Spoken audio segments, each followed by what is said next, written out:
जय श्री राधे कृष्णा। नमस्कार प्रिय भक्तगणों, आप सभी को अधिक एकादशी या परम एकादशी की हार्दिक बधाई एवं अनंत शुभकामनाएं। दोस्तों, साल का सबसे कठिन व्रत देवव्रत परम एकादशी आने को है।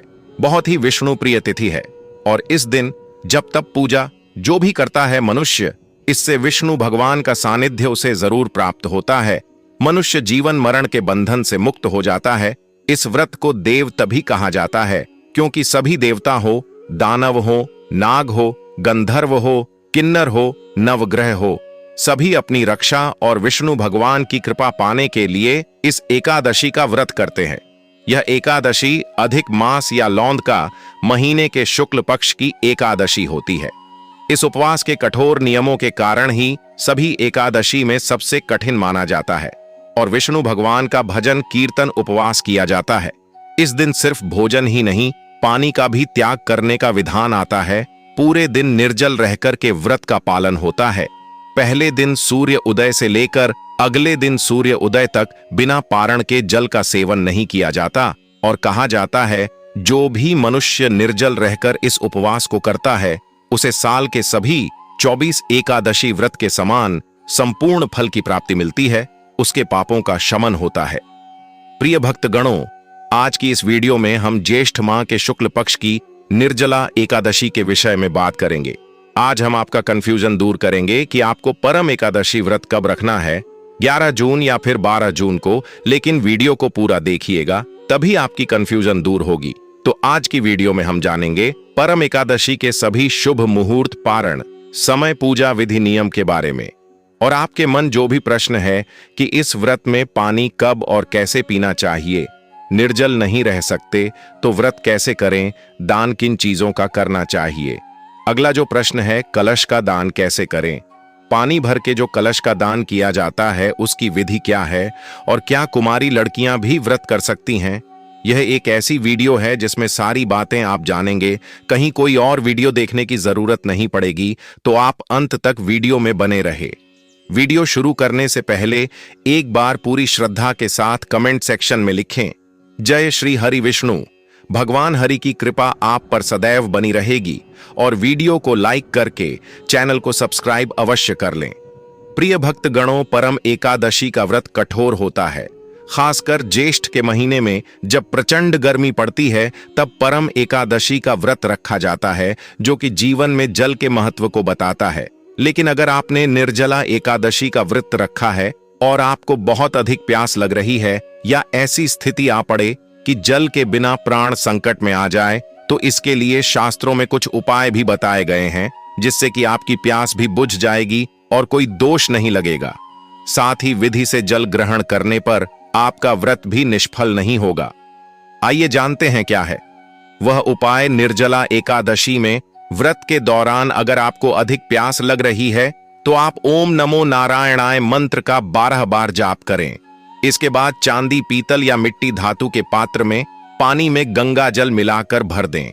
इसके बाद आप घुटने और हाथों को जमीन पर रखकर, इससे व्रत निफल नहीं होता है। इस तरह से जल पीने के बाद आप पूर्ण व्रत का पालन करें और अगले दिन यानी द्वादशी तिथि को विधि पूर्वक एकादशी व्रत का पारण करें। अर्पित करने चाहिए। आप अपने मां के अनुसार फल लाएं, लेकिन अंगूर, केला, पपीता अवश्य होना चाहिए। पर यदि किसी कारणवश आप इनमें से कोई भी फल अर्पित न कर पाए तो मिश्री या किशमिश का भी भोग भगवान को लगा सकते हैं, क्योंकि जगत के पालनहार भगवान श्री लक्ष्मी नारायण आपके सच्चे भाव, प्रेम एवं भक्ति को देखते हैं।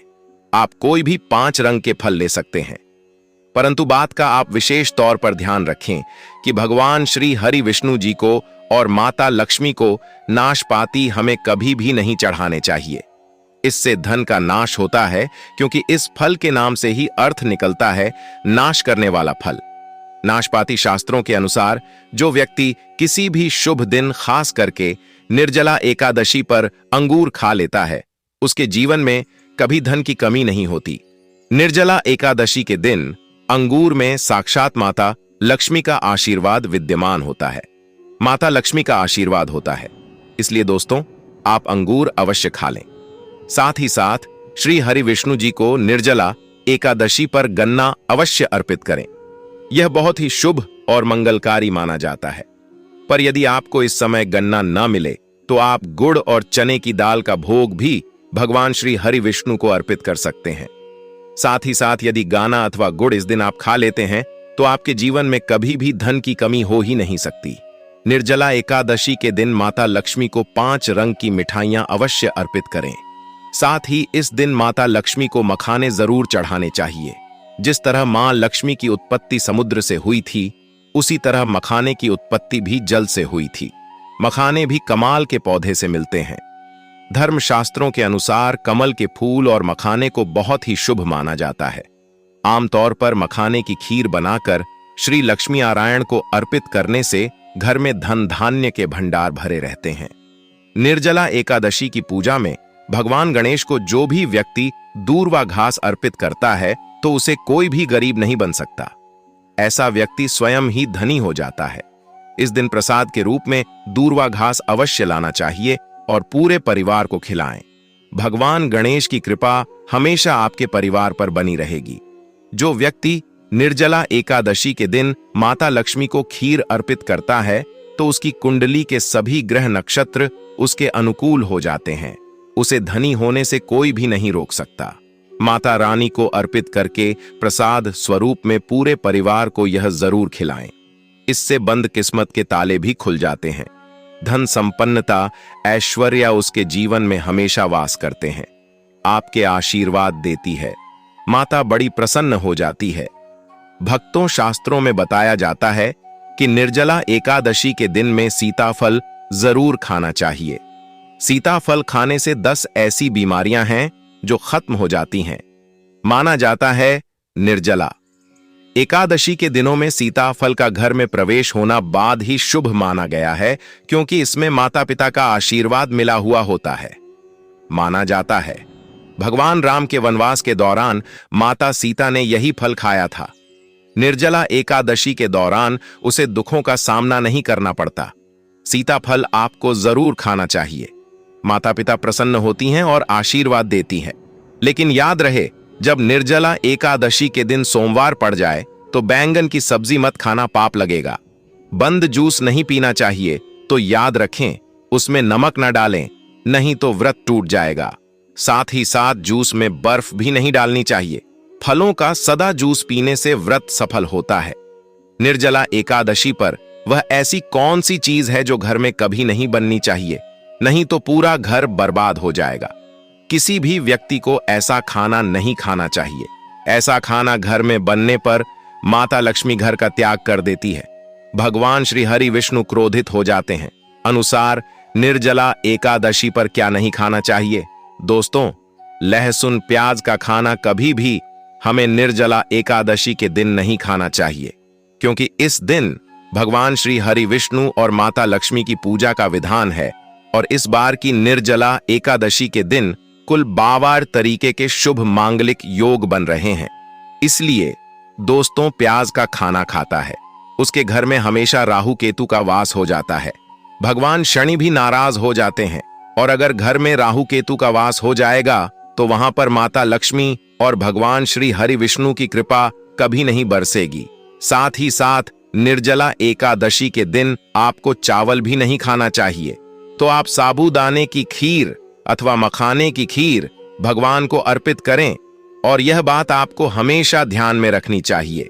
आप बाकी दिनों में चावल या लहसुन प्याज खा सकते हैं। निर्जला एकादशी पर लहसुन प्याज का खाना कोई भी मत खाना। छोटे छोटे बच्चे या गलतियां अक्सर कर देते हैं।